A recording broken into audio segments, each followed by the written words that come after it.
Hey everyone, it is a mom of two, wife of one. It is Thursday, May 13th, 2021, and we have finally,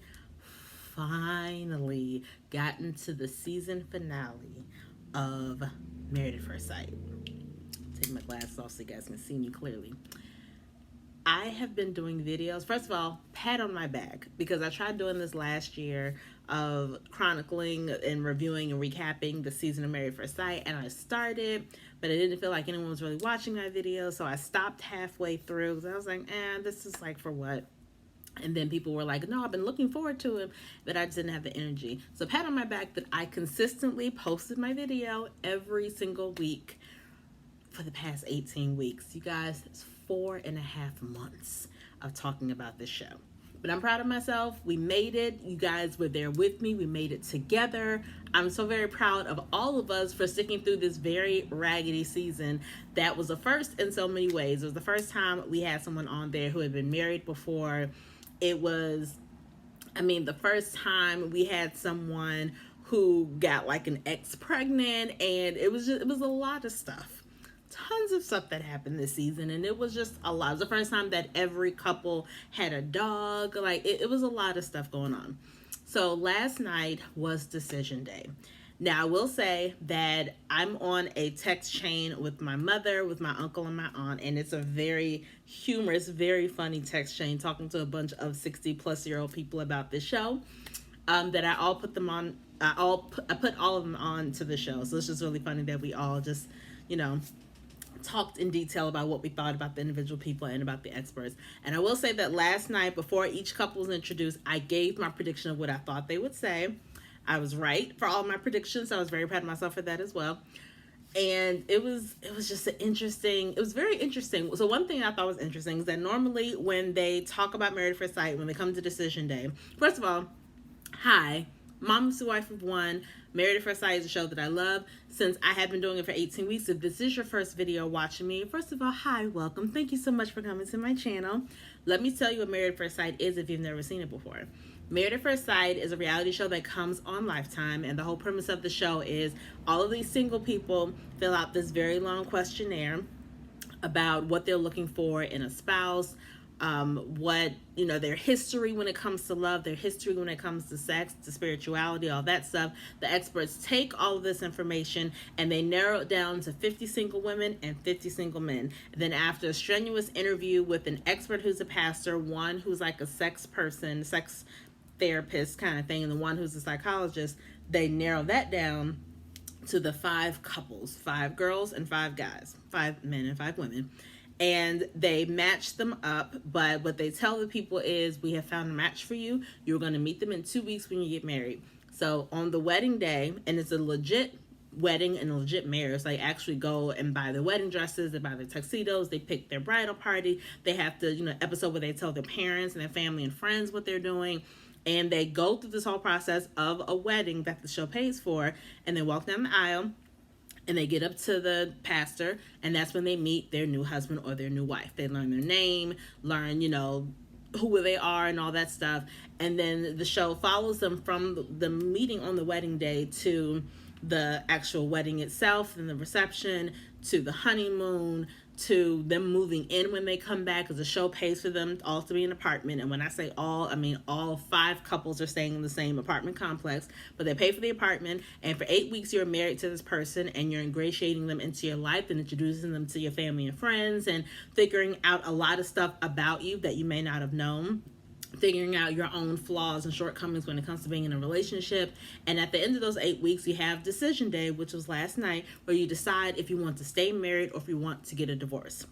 So that's the synopsis of the show. So last night was decision day, and we had our 5 couples who had to decide if they were going to remain married or not. So one thing I did think was interesting in terms of the order of couples. Normally they start with a couple who is, I'm going to say a shoo-in, but it's normally the couple who you can see the progression of them from the beginning to the end. They're the ones you root for. Everyone normally has a favorite couple every season that is doing really well, that you can see is going to stand the test of time. So this season is Brianna and Vincent. So normally you would start with Brianna and Vincent. And I thought it was interesting that they ended with Brianna and Vincent. And I think they did it that way to kind of throw people off. And they dealt with the drama, the most dramatic couple. They dealt with them in the middle, which I thought was really, really interesting. But I think I'm going to go with the order of how they did Decision Day. So the first couple was Clara and Ryan. I called it from the beginning that both of them were going to say yes, and they both chose to stay married. Here's my thing. I don't think either of them are bad people. I don't even think they're a bad couple. But what I do think is now that they both have decided to stay married, I think what needs to happen now in order for their marriage to continue to be successful, Clara needs to start demanding more of Ryan. Throughout the show, at least what they've shown us, it gives the impression that Clara has made all of these changes in her life to appease Ryan, to make him feel better, make him feel more comfortable. And she's just so grateful of the fact that this relationship is the healthiest one she's ever been in, that she's not really demanding more of him than what he is. And the thing is, when you're in a marriage, you have to be, I don't say you have to be demanding necessarily, but it is your spouse's job to give you those things that you need. But your spouse can't do that if you don't open up your mouth. So that's what I mean by demanding more of him. Let him know that I need you to tell me that you love me. I need you to fulfill my physical needs. I want to make love to my husband. Any other needs that she has, she needs to start being vocal and needs to start demanding those things of him. And up to this point, that hasn't really been seen. So I'm hoping that that will happen for them in the future. And so, again, I knew they were going to stay together. That was kind of a no-brainer for me. I wasn't shocked or surprised. I was like, okay, they're going to stay together and it's fine. Oh, another thing to note is that Decision Day is when they come and they're like Sunday finest, honey. Like, they are looking sharp. The bow ties are out. The high heels are out. The cute dresses and jewelry. They all look flawless on Decision Day, which I love. That's probably my favorite part about Decision Day is that they all look like really good. So Clara and Ryan are staying together, which is great. Happy for them. Congratulations. Next couple is Haley and Jacob. I called it that they were not going to stay together. I think every single person in the world called it that they weren't going to stay together. And it's funny because so many people give Haley all of the crap and all of the grief. And my uncle, who was on the text chain with me, is no different. He's like, oh, Haley didn't even try, and I don't like her, and she's this and da. And I do agree that Haley did not give it her all. She still has some walls up. She never completely let Jacob in, but I think Jacob also made the mistake of, because I feel like the way you act in the beginning kind of sets the tone for the rest of your marriage, and sometimes it is hard to come back from what has already transpired. It's one thing if you've been dating this person for a while and you see glimpses of things you don't like, then you can kind of work on it because you remember the good parts of the relationship. But for them, he showed his behind when they got back from the honeymoon. That's the very beginning. So she didn't have a lot of good things to, focus on prior to that because they'd only known each other for like 4 or 5 days. But when they got back from the honeymoon into their apartment, he blew up at her. And based off of the conversation that he had with her, you could tell that he created this whole narrative in his head about her intentions, about something she did. He crafted this whole not only narrative, but in his mind, he had the conversation with her like, okay, I'm going to say this to her, but this is going to be her reaction. And then I'm going to say this, and then she's going to come back and say this. And after having this conversation in his head, he blew up at her for what she said in his head. It doesn't make any sense when I say it. Doesn't make any sense when he did it. But the whole point is that he is reacting to her based off of all of the trauma that he went through in past relationships. And that's fair because I feel like on some level we kind of all do that. So I get that. However, he did it multiple times. And again, doing that at the very beginning of the relationship makes it a little hard for her to let her guard down because she's like, I have to walk on eggshells. Like every time we're in a good place and we're having fun and we're relaxing, here you come asking me the really hard, difficult questions. And it's like, dude, like I want to get to know you as well, but why can't we just chill for a little bit? So I do agree that I don't think she tried as hard as she could have, but I also think that and this is what I told my family last night. I think that Haley's not a bad person. Jacob is not a bad person. They are not good as spouses. I think no matter who they had paired each other up with, it still would have become apparent at some point that neither one of them were really ready to be a husband and a wife, whether it's to each other or in general. And I feel like Jacob's whole thing of getting married was just so he could say, okay, I need to be married by the time I'm 40. that's a great lofty goal that a lot of people have, but it's not just about your age that makes you quote unquote ready to be married. The fact that you have not dealt with some of this hurt from your past relationships means that emotionally you are not ready to accept a new person into your life, let alone someone that you're just meeting for the first time.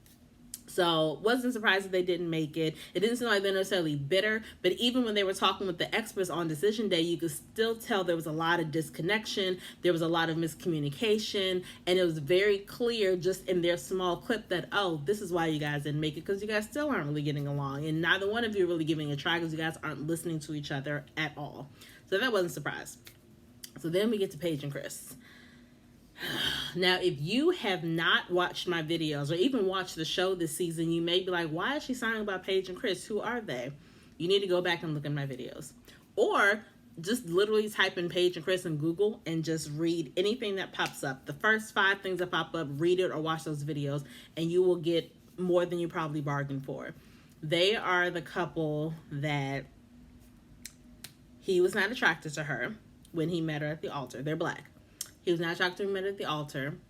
He had sex with her the wedding night and the day after the wedding, then had a panic attack because, and had a panic attack and told her, I had a panic attack because I'm not attracted to you. But I was hoping that in having sex with you, I could be connected to you in some way. So he already started off as an a-hole. Then they get to the honeymoon. He finds out shortly after arriving that his ex-fiance, who he just broke up with, or she broke up with him, that's not really clear, but their relationship ended not long before he signed up for this experiment, like less than a year. So it's like, that was already a red flag that you shouldn't have been on the show, but I digress. Finds out that the ex-fiance is pregnant, and telling Paige, his now new wife of all of 2 or 3 days, she and I have talked. We talked about getting back together so I can be with the baby because I don't want to not be around my child. I don't want to not be there with her and blah, blah, blah. Again, you've been married all of 3 days. So then coming back from the honeymoon, again, like I said, they come back from the honeymoon. They move into an apartment. All the couples are in the same complex. They come back from the honeymoon. We see Paige enter this apartment that she's supposed to be sharing with her new husband, and Chris is not with her. Chris decides while he's on the plane, you know what? I'm going to go to Chicago for a few days. I need to clear my head. It's just a lot of stuff going on. This man goes to Chicago and allows his wife to move into this apartment without him. Mind you, if I'm Paige, and I said this before, I wouldn't have moved into that daggone apartment. For why?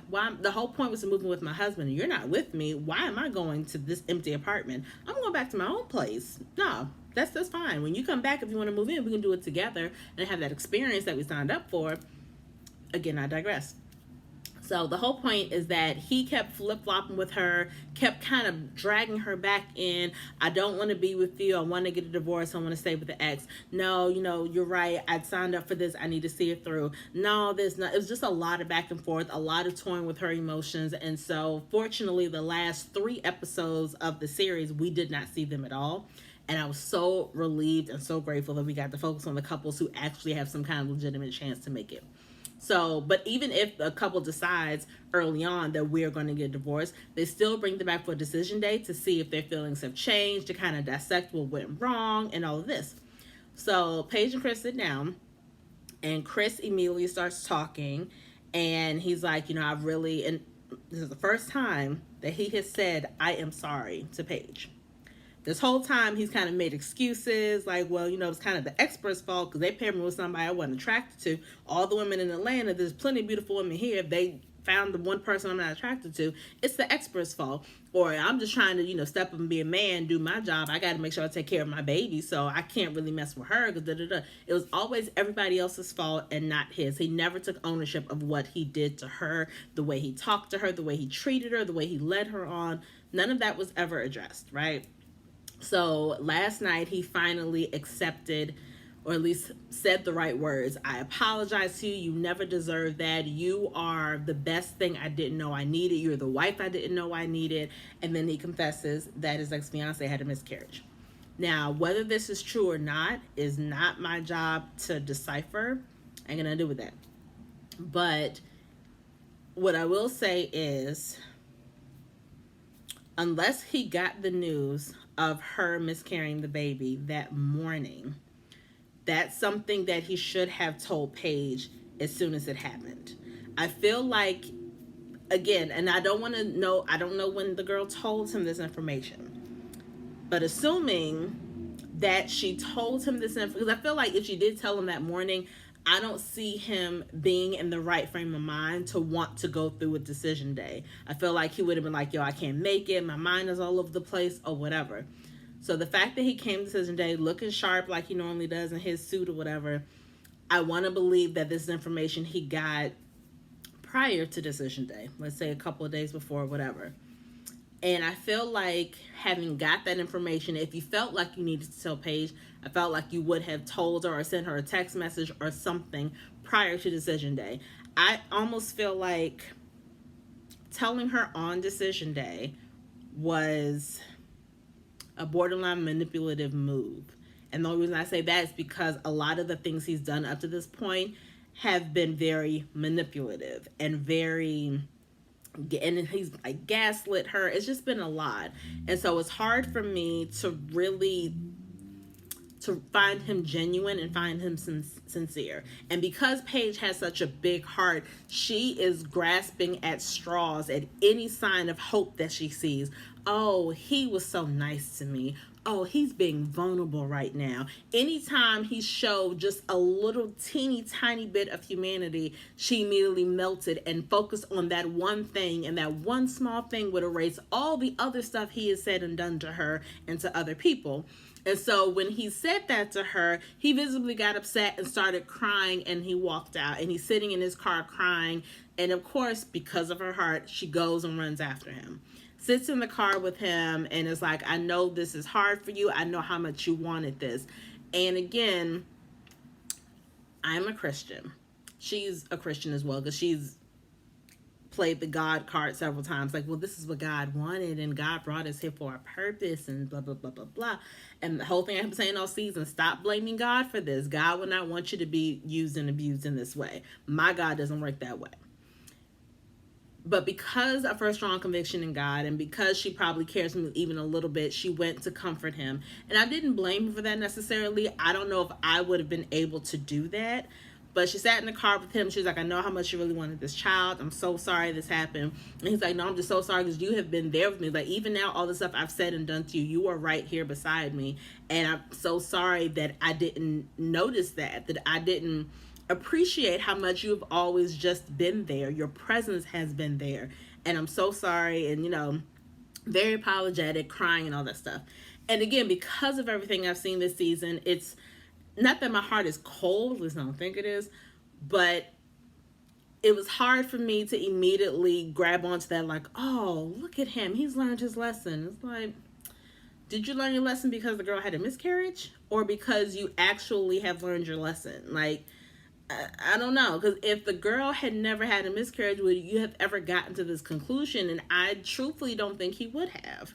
So it's hard for, it's just, it was hard for me to sympathize with him because of everything that he's shown us about his character. Needless to say, they go back to the experts, and now she's so confused. She came there with a strong idea of what she was going to do, and now with this new information and him apologizing and everything, now she's like, I just don't know. It's a lot. I don't know what to do. And they're asking them for a decision, and Chris says something not out of pocket, but he's like, I think at this point we're undecided.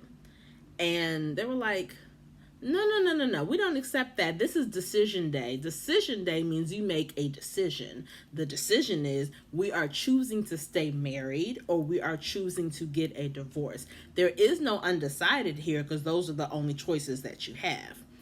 And he was like, well, no, because I don't know what I want to do, and she doesn't know what she wants to do.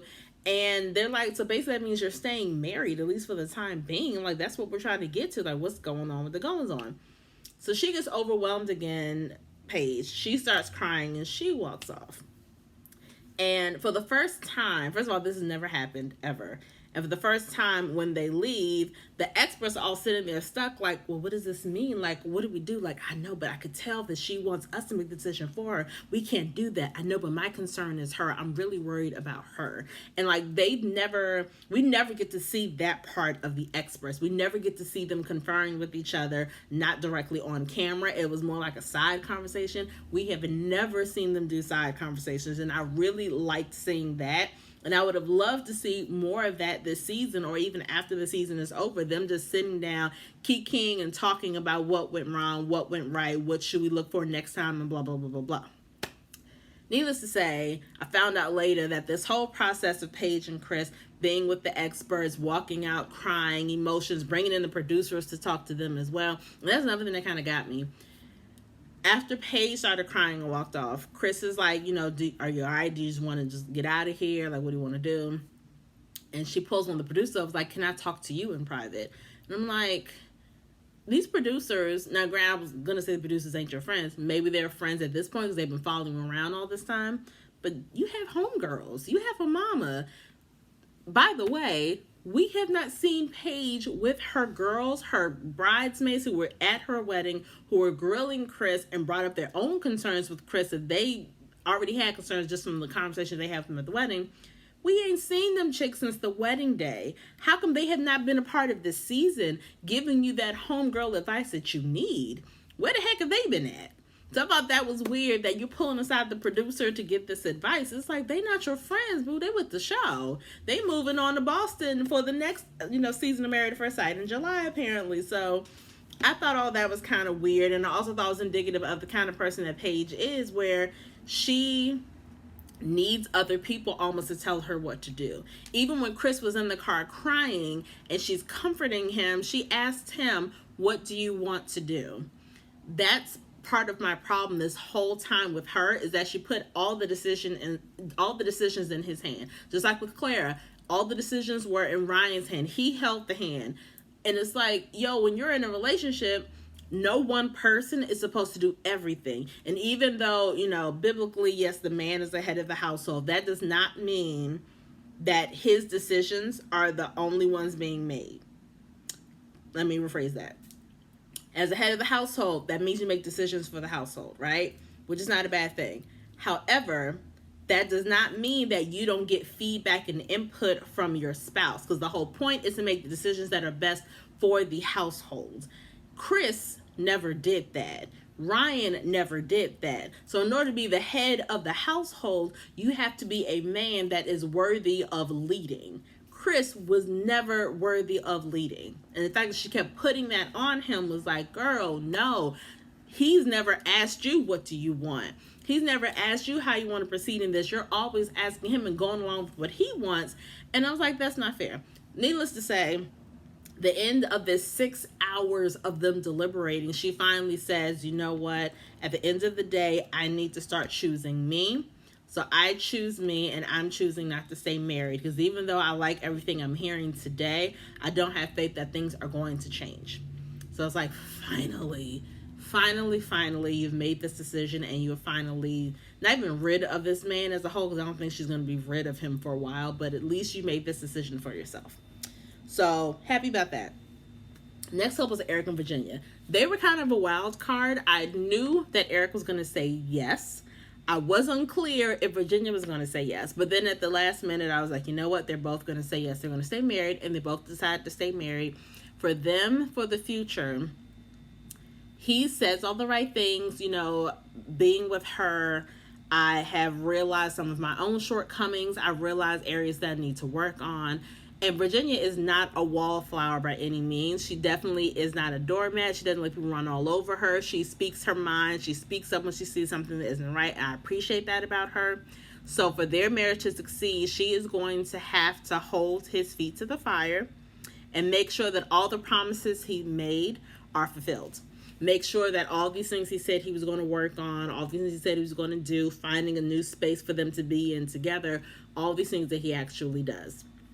And on the flip side, in doing that, she needs to work a little harder to allow her walls to come down and allow him to be that person for her that he needs to be. With his personality, he's like, I need to be the number one person in your life. That doesn't mean you can't have your friends, doesn't mean you can't have your family, doesn't mean you can't have your pets, doesn't mean any of that. But it means at the end of the day, you are my best friend. You are my number one person. I still got my people or whatever, but you're my number one person. That is my wife. I just want to be the number one person for you. And I do think that's a valid thing to ask for. So hopefully she's continuing to work toward that.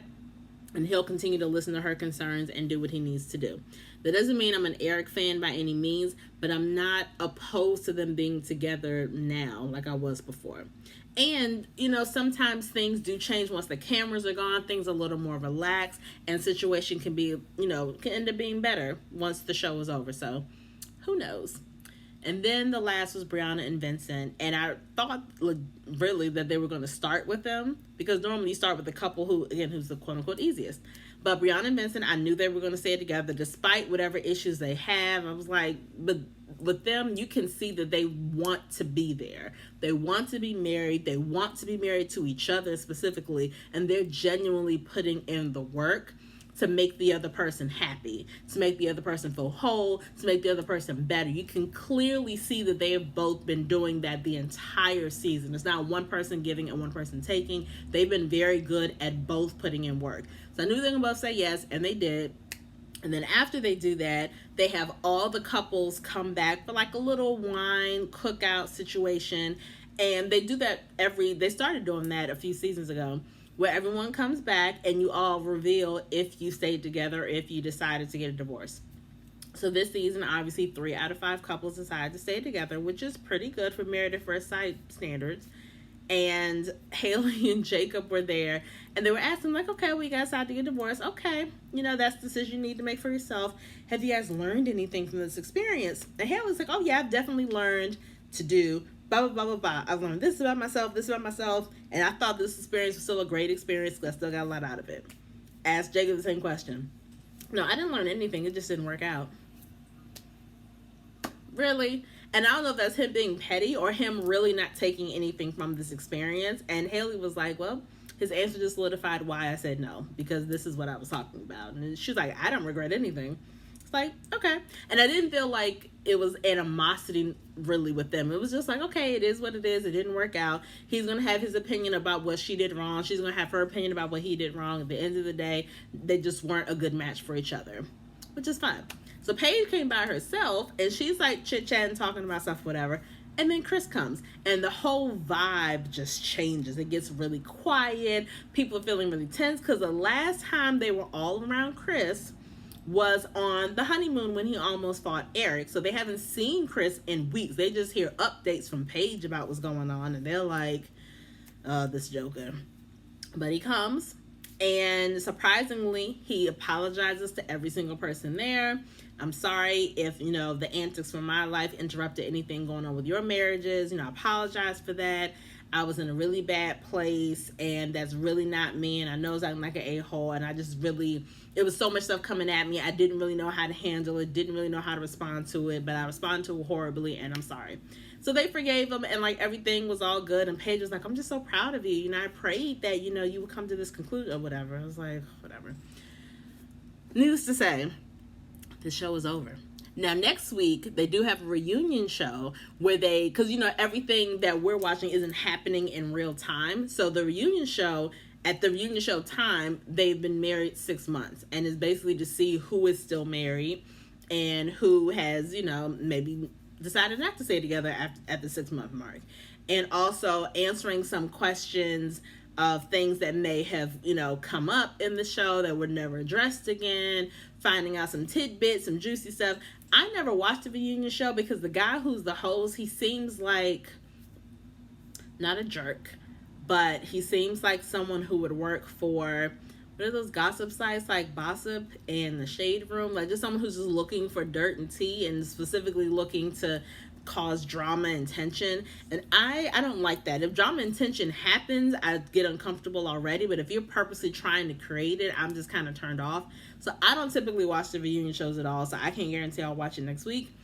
I may just kind of look up to see who's still married or not. But I don't really care about that. As far as I'm concerned, I am done with these couples. I know that Eric and Virginia and Brianna and Vincent have signed on for a couples cam, though, which is the Married at First Sight one of many Married at First Sight spinoffs. So it's the spinoff where they have this successful couples from past seasons, and it's their reality show where they have their own cameras and they're just chronicling their day, different experiences, moving to new states, having babies, doing all that fun stuff. I don't really watch couples cam like that. I watch it a couple times, and it's like, oh, okay, it's kind of cute. Like, oh, that's right from season whatever. I'm so glad they're still together. But that's kind of the extent of my interest. I'm not really interested. But I will come back in July to recap Married at First Sight season 13, where they will be in Boston, Massachusetts. No, they won't be in Boston, Massachusetts. They will be in Texas. Season 13 is in Texas. But right now, they have put out the information for people in Boston to sign up. So I guess season 14 will be in Boston. But I will be back in July to do that. If there are any other videos you want me to do, any other shows you want me to talk about, anything that you want me to talk about, just let me know. But thank you guys for sticking with me for 4.5 months, you guys, for 18 weeks talking about this show.